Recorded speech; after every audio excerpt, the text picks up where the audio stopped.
Do me a favor, close your eyes and picture this.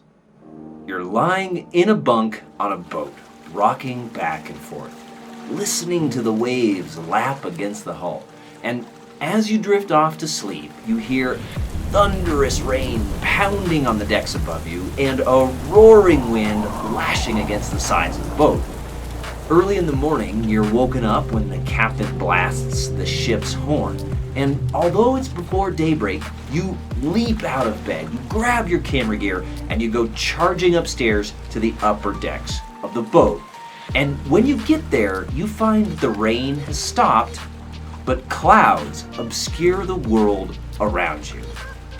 But then, as the morning develops, the clouds begin to clear, and the tops of mile-high peaks rising straight out of the ocean start to appear. And you see that overnight the rain turned into snow, and those peaks are dusted with a fresh coat of white. And as all of this registers in your brain, the sun eases over the eastern wall of the world, and light beams plunge down through the atmosphere. And it looks something like this.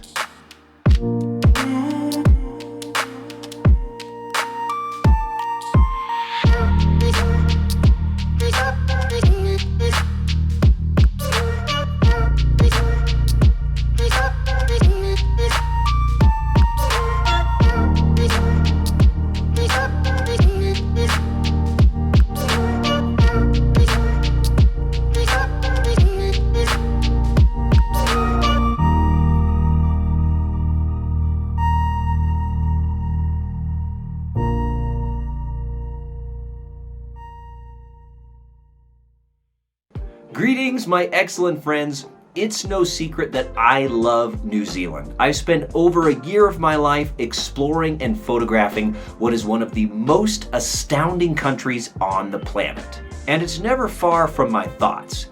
But New Zealand is lodged even more firmly in my brain right now because they just announced that in the midst of this global pandemic, they have effectively stopped COVID-19 within their borders. If you're a Kiwi, you can now go pretty much anywhere and do pretty much anything, and you don't have to wear a mask. It's a bigly tremendous achievement. And so I wanted to celebrate New Zealand by sharing with you 4 of the coolest places in this country that I've had the great fortune to visit and photograph.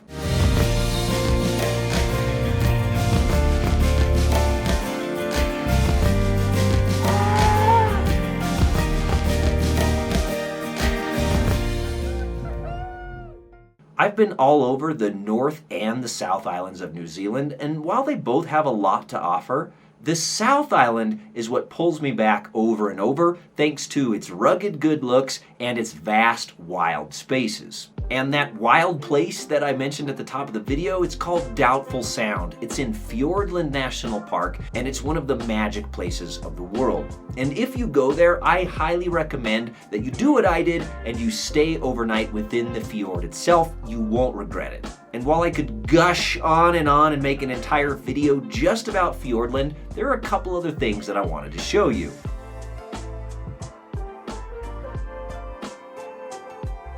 Let's move inland to a place called Mount Aspiring National Park. Mant, as I like to call it, is a stunning place full of rivers and forests and sexy, sexy mountains. And in my opinion, it's one of the best places in New Zealand to hike because of its sheer size, the variety of scenery, as well as its relative accessibility. And in 2018, I got to access a very special part of the park in a very special way. On a gray, rainy morning, a small helicopter lifted off from the wee little town of Makarora, carrying me and my bag of gear 17 miles up the Wilkin River and depositing me on a gravel bar about half a mile from a place called the Top Forks Hut. I spent the next 5 days living in the hut in near complete isolation. I spent my time hiking beneath massive hanging glaciers and eating rehydrated shepherd's pie next to a crackling fire. it ended up raining most of the time that I was out there, and so I didn't have the best light or conditions for photography, but that didn't stop me from exploring and grabbing shots whenever the light did peek through. Because of that, I spent more time wet than dry, and my feet were in the river as often as they were out of it. It's a very wild place back there, and I found that plunging headlong into it was the absolute best way to experience what it had to offer. And when it was all over, I hiked 10 miles back down the valley to a little landing alongside the Wilkin River where a jet boat picked me up, hurtled me the rest of the way down the river and back to my car. You could file that under did not suck.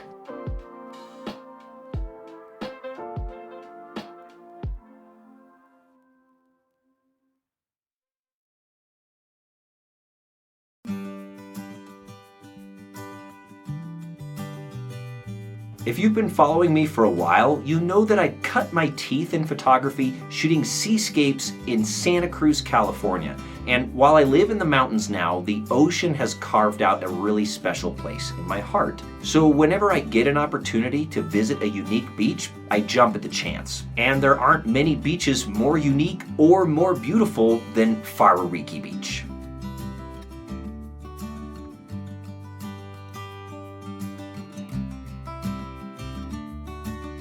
I stumbled across this marvelous stretch of sand when I was doing research for my very first dedicated New Zealand photography excursion way back in 2012, and it was love at first sight. And since then, whenever possible, I make it my mission to get back to Farawiki. What makes it special to me is a couple of things. First of all, you have these towering sandstone islands. They're called the Archway Islands, and they sit just off the coast. And these things are huge. This arch right here, you could actually fit an entire soccer pitch underneath it. Second, the beach itself is made of this wonderful mix of black and gold sand, which form in these marbled jigsaw type of patterns. So if you're an abstract photographer, you could happily spend a lifetime here. The sand is also beautifully reflective, and the beach is incredibly flat. So a lot of the time, after a wave rushes out, you'll find yourself with this absolutely perfect mirror smooth finish stretching off into the distance in front of you. This beach is also, let's say, invigoratingly windy. And this can cause problems from a photography standpoint, but it also means that there are no sandflies there, and that's a trade-off that I will happily take every single time. But that doesn't mean that there's no wildlife. In fact, if you're there at the right time of year, you can often find baby seal pups playing in the little tidal pools there on the beach. Now, Farawiki, it's not really close to anything. It's at the very end of a long, quiet road in a long, quiet part of the country, but it really is worth the effort to get there. I've never seen conditions change so fast as they change at Farawiki. Every single time that I've been there, I've had rain, rainbows, clear skies, and incredible light shows, often within just a few hours of each other. Plus, the sheep are really cute too.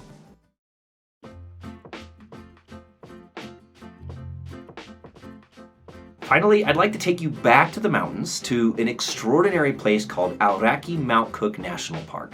This is one of my favorite places in the entire world, and I've had a lot of really cool experiences that I could tell you about, like the time that I woke up inside a cloud at Tasman Lake, and I got to experience being inside a full 360-degree fog bow. Or like the time my friend Jessica and I got stuck in the Mueller hut for 3 days during a blizzard, and we ran out of food and we had to get rescued by a helicopter after the weather cleared out. I could tell you about those times, but instead I wanted to tell you about a neat little place called Sefton Biv.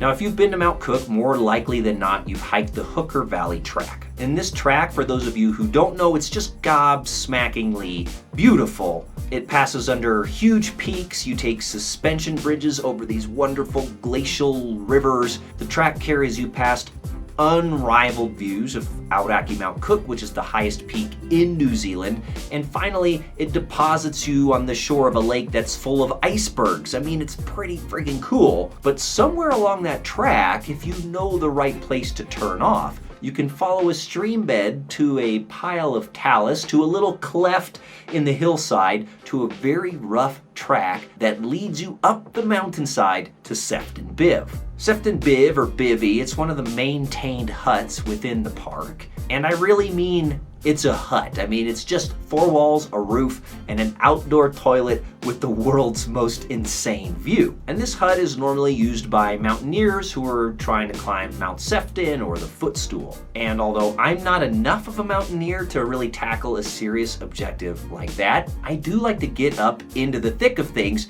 and Sefton Biv, it's in the thick of things. So let me try to give you a sense of exactly where this is. Sefton Biv sits on a tiny spur of rock surrounded by glaciers. Here's a view of the mountainside as seen from the park village.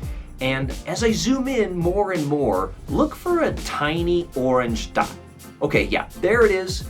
That is Sefton Biv. Pretty amazing. And from here you have a commanding view over the park, as well as easy access to some enormous glaciers. Now, when I visited, I only had enough time to spend a single night in the hut, but you better believe I was running around like a monkey chasing bananas, taking as many pictures as I could of this unique and wonderful place.